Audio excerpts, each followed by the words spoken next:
मालिका शिकत असताना त्या संख्यातील लहान किंवा मोठ्या अशा संख्या दिलेल्या असतात, तो क्रम लक्षात घ्यायचा. त्यानंतर 2 ते 20पर्यंत पाढे पाठांतर असणे आवश्यक आहे. 1 ते 20पर्यंत वर्गसंख्या लक्षात असणे आवश्यक आहे. विषम संख्या ओळखता येणे आवश्यक आहे. मूळ व संयुक्त संख्या ओळखता येणे आवश्यक आहे.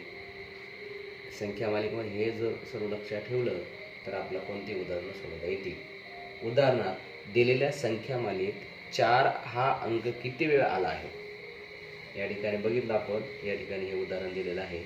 1 2 3 4 5 6 म्हणजे असे उदाहरण आले की आपल्याला वर्ष सोडत आहे. या पर्यायामधलं कोणतं पर्याय बरोबर आहे? हा 4.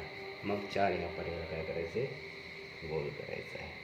ते उत्तर आपलं बरोबर आणि पर्याय व्यवस्थित गोल करायचा आहे.